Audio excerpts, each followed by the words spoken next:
I want to give you a little background which will help you to understand what kind of work I do and what kind of patients I take care of. I'm in a little tiny niche of medicine that probably a lot of you have never heard of, and I am a urologist. And that's a doctor, a specialty that deals with kidneys, the urinary system, basically what makes pee, okay? And I only do children. My practice goes from birth up to age 19. And it wouldn't surprise me if one of you was, I've met it somewhere along the line. But you don't have to reveal that. So when we look at children with kidney problems, many times now we know about it before the baby is born, because the babies, when they're still inside the mother's womb, get ultrasounds done. It's very common. In fact, almost every mom gets an ultrasound when they're 20 weeks into the development of the baby. As you know, it takes 40 weeks normally to make a baby. At the 20-week ultrasound, you can see the baby very clearly. And it's not just kidney problems that are identified. There can be problems with the gut, there can be problems with the brain. And in very rare cases, there are certain conditions where we actually, I don't do this, but there are other specialties where they actually make an incision in the abdomen of the mother, go in, operate on the baby inside, close everything up, put the baby back in, and that way they're healthier by the time they get to their due date. That's a very rare circumstance, but it does happen. What happens more likely in my field is we know about it, we have the mother deliver at a hospital where we have everybody ready to operate on the baby immediately or very shortly after birth, sometimes literally in the first 24 hours. And so that's a huge advantage, because you go back 20 years before ultrasound was done, a lot of these babies were sent home and they didn't realize that they had a problem until they came in a few weeks later and they were very sick. And sometimes by that time, it couldn't be repaired. So I'm going to tell you about two kids that were both diagnosed before birth. Excuse me. The first one was a little girl that we knew before birth. She had only one kidney and she did not have a bladder. And so we can't build a kidney, but we can build a bladder when they get to be older. But we knew that the one kidney she had was partially blocked. It wasn't really performing very well. And so we were ready, but things moved a little faster than we thought. So by the time she was 3 days old, that one kidney wasn't doing its job. So what's a kidney supposed to do? Well, it balances the salt and the potassium in our bloodstream. It gets rid of waste products. So you gotta have kidney function right from the beginning, even if you're not eating or drinking very much. So we did some x-rays on the baby after she was born. We had what we thought was a pretty good idea of what the problem was, and that's what we went in to fix. But when we got in there, it was myself and a resident doctor who somebody presumably knows less than I do. So we got in there, we found that the anatomy of this baby wasn't what we thought. But we had to do something with this kidney. And the anatomy was so strange, I had never seen it before. My resident, who obviously is still in training, had never seen it. Well, we just began drawing pictures with a sterile pen. And thinking about, it was sort of like we had this brainstorming session. We draw a picture, I draw a picture, and we make little changes. And we finally came up with a plan of how we could rebuild this kidney in this 3-day-old. And the kidney was unusually small. It was much smaller than it would normally be in a full-term baby. I don't know where the idea came from. I truly think that this was some kind of help from the Holy Spirit. I can't say that I saw the Holy Spirit or anything like that, but nonetheless, where the idea came from, I think was some type of divine inspiration. So we fixed it. Took us about 4 hours, and she did very, very well. And she's 9 years old now. Now, the little kidney did not grow very well, and so as she grew, the kidney did not grow with her, and she will be getting a kidney transplant from probably her mother in a year or two. But she's, up to this point, has led a healthy life. She's sharp, she goes to school, she's got a great sense of humor. And so I feel that my role in this was to be God's hands, both myself and my resident.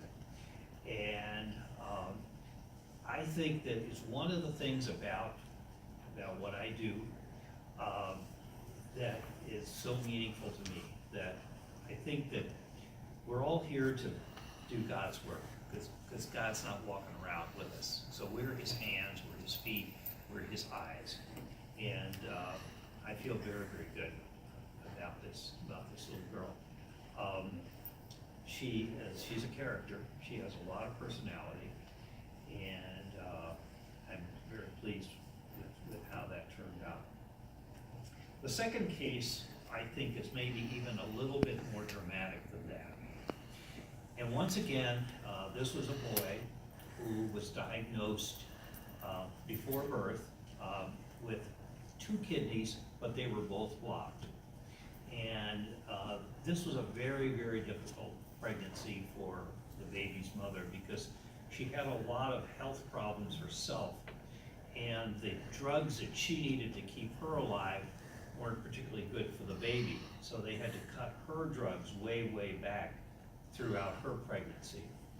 And this, very likely, this is the only baby she's ever gonna have, because she almost didn't survive the pregnancy because she had to stop her medicine, to not affect the baby. So the baby was born about 4 weeks early, but it was a reasonably good size. But there were the kidneys weren't working very well, and usually we can get around that with medication, just to buy time, because we like to, if we have a few days before we operate, that's always better, let the baby mature a little bit. Well, none of the medicines that we were using would straighten out the baby's chemistry. And when someone goes to surgery, they get anesthesia. And anesthesia, your body has to have a certain amount of stability in its chemistry, while the anesthesia just can't be done. We could never get the baby's body chemistry stable enough to give anesthesia. So without anesthesia, you can't do surgery. And some of the best people in the city were helping us with the medications, but nothing was working. And the baby got to be about 10 days old. And we really just didn't have anywhere to go. The baby was too sick to operate on, and yet without surgery, without the kidneys working, it looks like the chemistries were never going to get better. So my wife and I, and my wife is very spiritual, very, very active in the parish. Her name is Janet.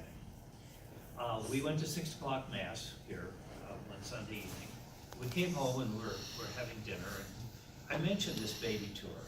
And I said, I wish we had 9 days to do the Memorare Novena.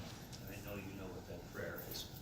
And the standard form of that is you say it each of 9 consecutive days, one time. Very, very powerful. And I said, well, we don't have 9 days. I said, I don't think this little guy is gonna make it that long. So she said, well, she had read that Mother Teresa had come up with the idea of a rapid novena, or what she also calls it, an express novena, where you say the Memorare 9 times in a row, just right in succession. And then Mother Teresa said she always added a 10th one, and that was for Thanksgiving. She's thanking the Blessed Mother because she's so convinced that the first 9 are gonna work. So she says, she throws in an extra one for Thanksgiving. So we do the Memorare 9 times, 9 or 10, I don't remember which. I walk into the newborn intensive care unit the next morning, and there were no changes made in the treatment of this baby through the night. There have been no changes in medication, nothing. And I'm looking at the baby's morning labs, and I can't believe, first thing I said to the nurse, are you sure this is the right child's labs? She said, oh yeah, they were just drawn. All the numbers were better. Now, they weren't perfect, but the trend was unbelievable. And from there on, every day, the baby's numbers got better and better and better. So about 10 days later, we were able to give the baby anesthesia safely and go to surgery. We usually fix the worst of the 2 kidneys. And we did. And it went very, very well. And our plan was to let the baby get about 3 months older, because the other one wasn't quite as bad, and we were gonna then fix that one. Well, lo and behold, that one got better on its own. So now, basically, he's got 2 healthy kidneys, and he's growing, and in fact, he's a giant. He's about 18 months old now. Now, my point is that when you see experiences like this firsthand, you begin to understand the power of prayer. And I'll tell you one other example, but this is not a patient that I was involved with.